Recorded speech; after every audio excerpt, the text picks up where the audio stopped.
Hi everyone. Welcome back to Coffee, Books, and Rain. I'm Rachel, and I have my coffee, I have books and reviews, and I have a great moody weather day outside. And I am bringing to you all The Hungry Gods by Adrian Tchaikovsky. Now, Adrian Tchaikovsky has been an author who I can't tell you for 100% certain when he came across my radar, but when he did, I really enjoyed his sci-fi writing. I found the worlds to be engaging and the characters to be complex in pretty interesting ways. Not always perfect, but often quite witty and fun.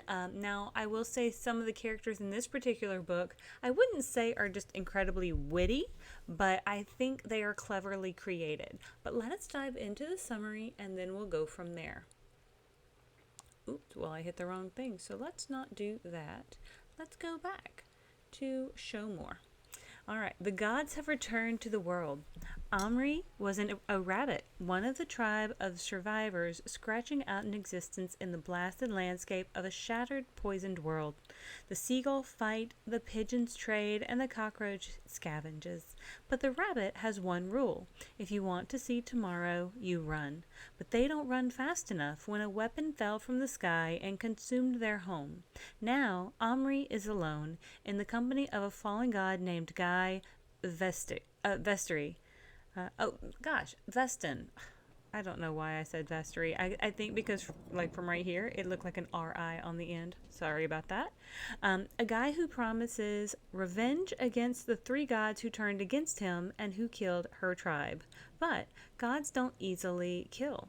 Gods don't kill easily. I guess they don't die easily. I mean, I think that's probably what they're trying to say. So Guy will need followers, like any god, and warriors to aid him on his quest. And if Omri is to find a place in the world that is to come, she might as well be standing at his right hand as his priestess.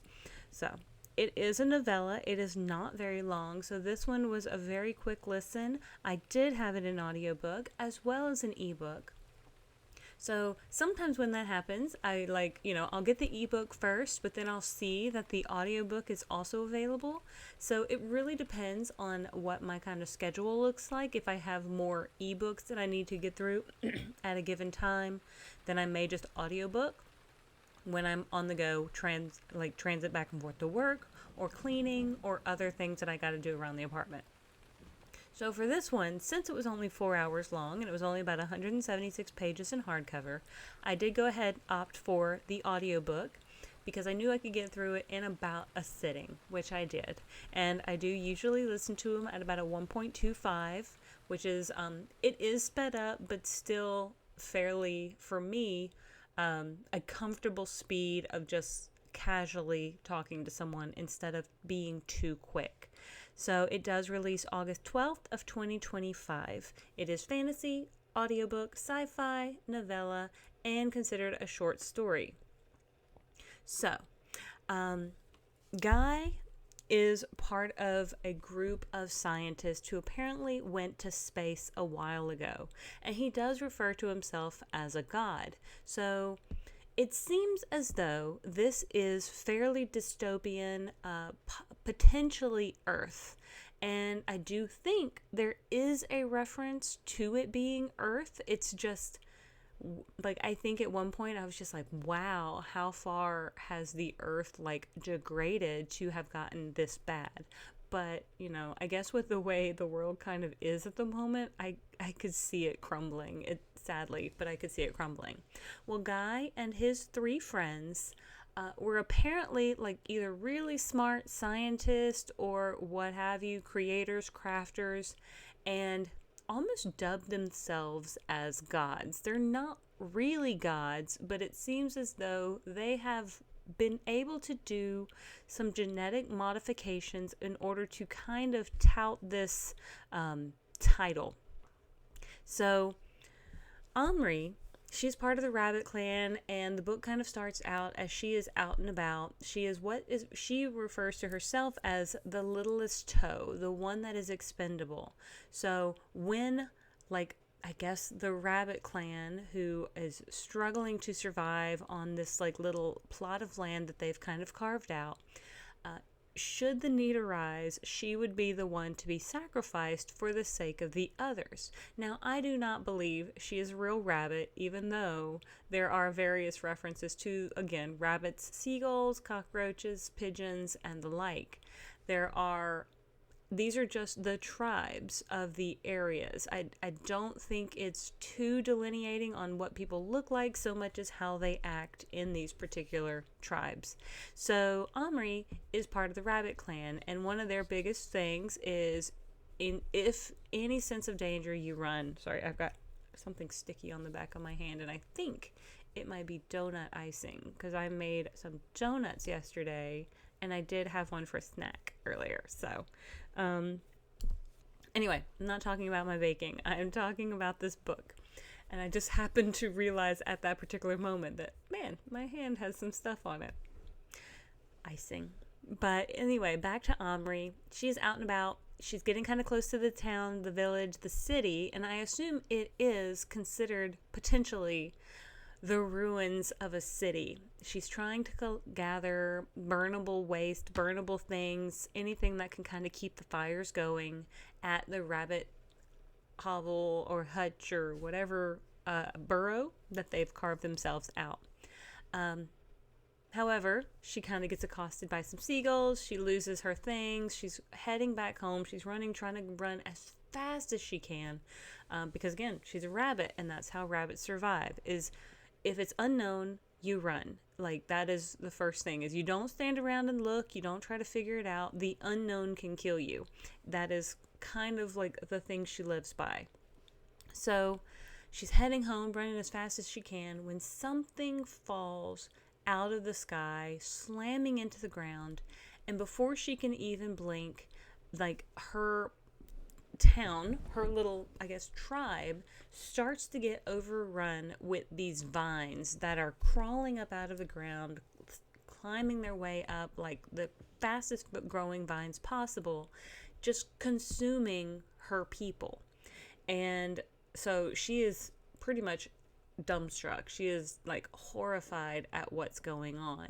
And so she has to run away from that as well, and runs across this guy who sounds like he's in some sort of, like, I guess, space costume, space suit of sorts, because he's got like a helmet, and it seems like a mech suit, potentially with various bits that can go like survey the area or test the air, test the water, filtration, all that sort of stuff. So he's got this suit on, and so she's scared of him, but she realizes, hey, you know, like, my entire tribe of people is gone.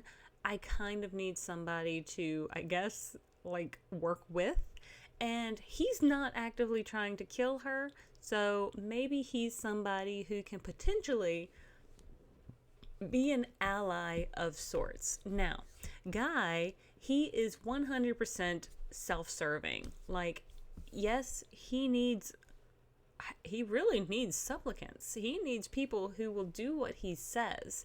And Omri is just the first person who comes along to do that.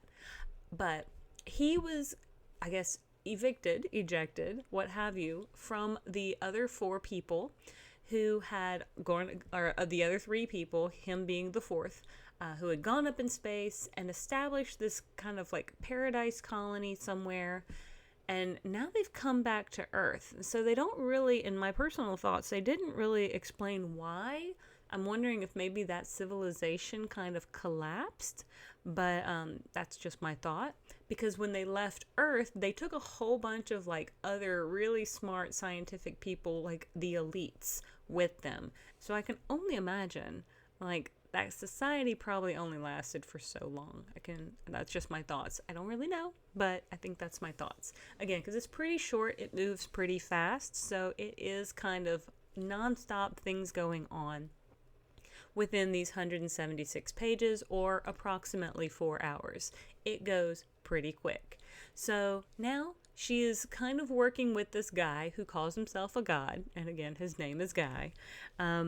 And he just seems to be a guy. And he does have some genetic modifications that help prevent him from aging too much. And so one of the people that was on the, I assume, spacecraft with him that sabotaged his descent to Earth, one of those people was adamant about turning the Earth back to its flora. Like, that's what that green mass was, those vines and tendrils and plants was going to be this, like, the restarting of the planet. He was going to replant the entire planet, and thus, whoever survived, it didn't matter, because his plants were going to use that biomass as more or less food, plant food. So then there is another guy who wants to turn everything into plastic. He wants to take this pretty much biomass, and so you can kind of think of that as a flora and fauna, but also, like, what are people made of? Biomass. And so Omri really starts to get curious that every time Guy says that they're going to use the biomass of this planet to, I guess, restart civilization, because she does quickly realize that the biomass that they are talking about using does include the people who survived. And so she kind of, in the back of her brain, holds that as kind of a nugget to remember. And I thought that was very interesting. I'm like, she does show a couple of smart tendencies throughout. However, she does act very meek and subservient, because it does serve her well to kind of do what this god has asked her to do. She knows that if she does, that he will at least consider maybe using her biomass last. And I think that's her biggest, her kind of biggest thought for survival, is that if she gets on his good side, if she becomes his right hand and helps him take down the other gods, that ultimately maybe she can have a place that's not, or does not end in being consumed or turned into fuel for other forms of restarting the planet. So that was really, really interesting. I did not realize for a little while how complex that was going to be, but I thought the ending was really interesting. I didn't see part of it coming, but I'm kind of glad it did. There were a couple things that I was like, how are we going to make this, I don't want to say make sense, but how are we going to spin it to benefit, in my personal thought, the survivors of the planet, the ones who stuck around. And I think that it was really well done. So I do really, like, if you're looking for some good sci-fi, I think Adrian Tchaikovsky has some really good ones. Now, he has kind of his dark fantasy series as well. There's a novella for that series, but I do find that series, and it's slipping off the tip of my tongue, the name of the series, Remembrance of something, perhaps. Anyway, there's a novella currently available on NetGalley for that, but I probably won't request it simply because I do have quite a bit going on, and I find that series to be just a bit slow.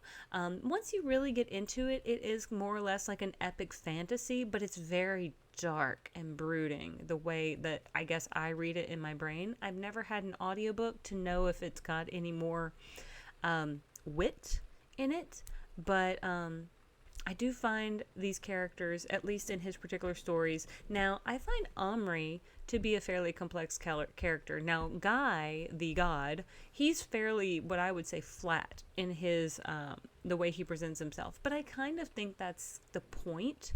I don't expect a person like that to have very good introspection on being able to grow as a person. I do feel like that potentially was purposefully done because it makes you realize this guy is not learning anything throughout the story. He is literally so focused on himself and his own personal goal that he does absolutely no character growth whatsoever. Now, Omri is a little different. She can feel flat and meek, but just remember that she's a rabbit and they are smart. So she does have some like thought behind what she's doing, and there is a level of managing up where I think she lets him think that she's being manipulated, even though she's kind of got a bit of another ulterior motive.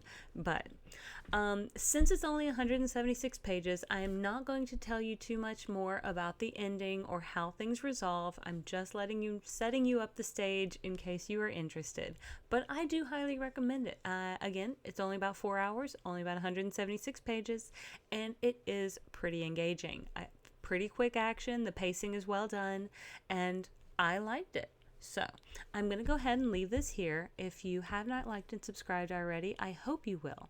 And with all of that being said, I want to thank you so much for joining me on this journey, and I will see you all on the next page. Have a great one.